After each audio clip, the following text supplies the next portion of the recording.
Shalom, brothers and sisters. So, our video today is all about may kapatawaran ba sa Diyos ang lahat ng ating mga nagawang kasalanan? So, ano ba ang kapatawaran at bakit natin ito kailangan?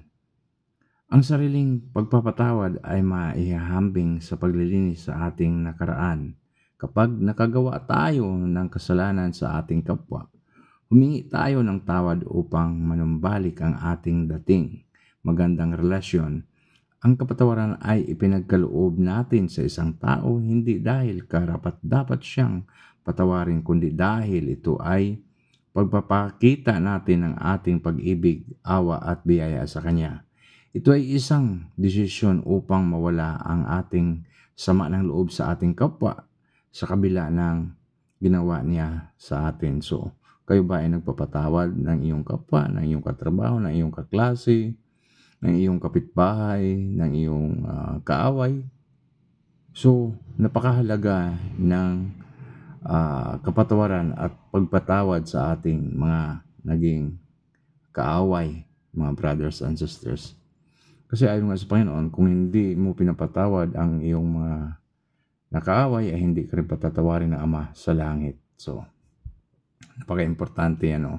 Sinasabi ng Biblia na lahat tayo ay nananalangin ng pagpapatawad ng Diyos. Tayong lahat ay nagkasala ayon sa mga ngaral.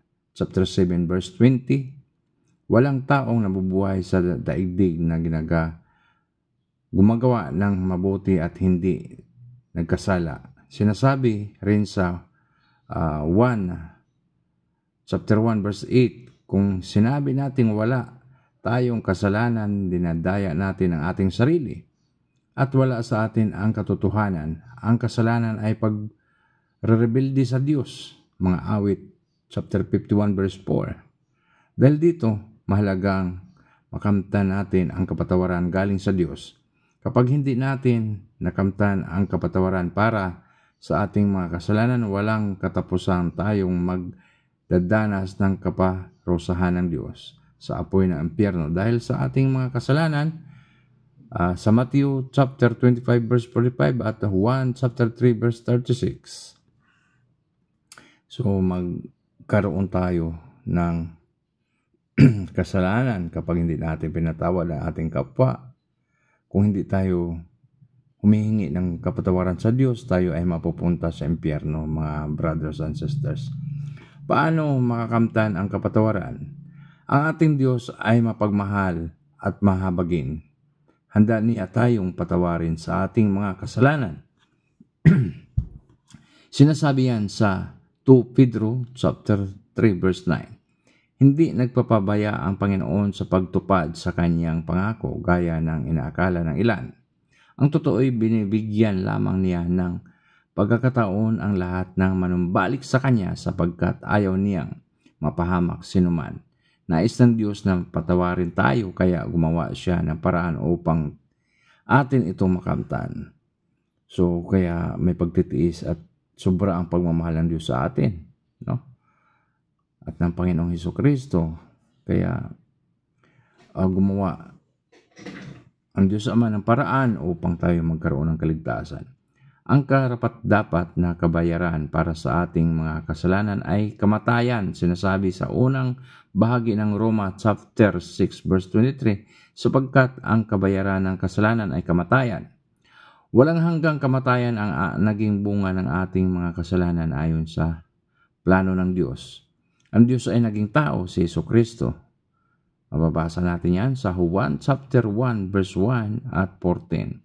Doon sa krus namatay si Jesus sapagkat binayaran niya ang parusa na tayo ay dapat na tumanggap dahil sa ating mga kasalanan at pagka sa lansang sa Diyos. Sinasabi sa 2 Corinto verse 5, chapter 5 verse 21,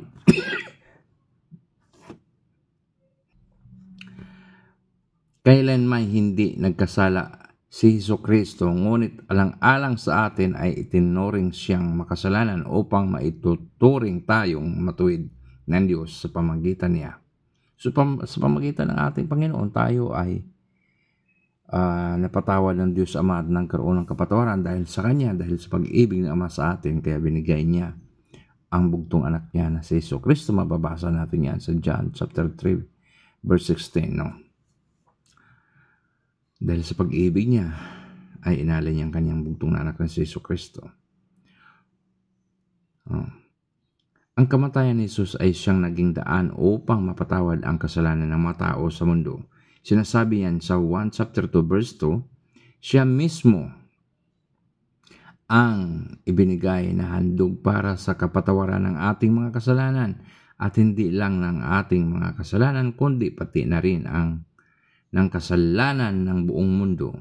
Muling nabuhay si Jesucristo mula sa mga patay, at ito ay isang katibayan na magpatagumpayan niya ang kasalanan at kamatayan. 1 Corinto verse 15, 1 Corinto chapter 15 verse 1 hanggang 28. Purihin ang Diyos dahil sa kanyang kamatayan at muling pagkabuhay na maguli. Dahil dito ang ikalawang bahagi ng Roma chapter 6 verse 23 ay nagkatotoo. Ang kaloob ng Diyos ay buhay na walang hanggan sa pamamagitan ni Kristo Jesus na ating Panginoon. So, gusto mo bang mapatawad ng Diyos ang lahat ng iyong mga kasalanan? Inuusig ka ba ng iyong konsensya dahil sa iyong mga nagawang pagkakasala? Ang kapatawaran ay maaangkin mo kung mananampalataya ka kay Jesucristo bilang iyong tagapagligtas. Sinasabi sa Efeso chapter 1 verse 7, sa pamamagitan ng dugo ni Kristo ay itinubos tayo, na ang ibig sabihin ay pinatawad ang ating mga kasalanan.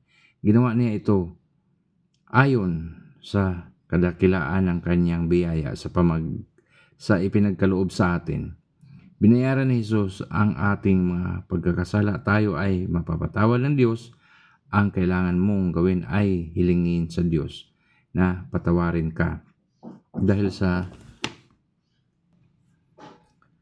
sinasabi sa Efeso, di ba, yung kanina, kung tayo umingi ng kapatawaran sa Diyos, tayo ay patatawarin. So, paano nga tayo patawarin ng Diyos kung masama ang loob mo?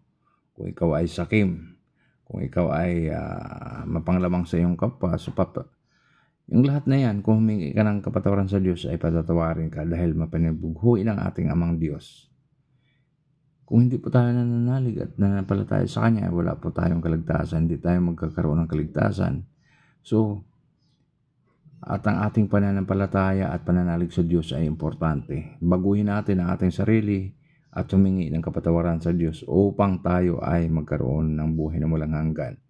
So, dahil sa pag-ibig ng Diyos sa atin, ginawa niya ng paraan upang tayo magkaroon ng kaligtasan at magkaroon ng kapatawaran. So, iwanan ang lahat ng mga nagawang kasalanan upang maligtas. So, sana ay may natutunan kayo sa video na to, mga brothers and sisters, no? Shalom and much love, and God bless everyone.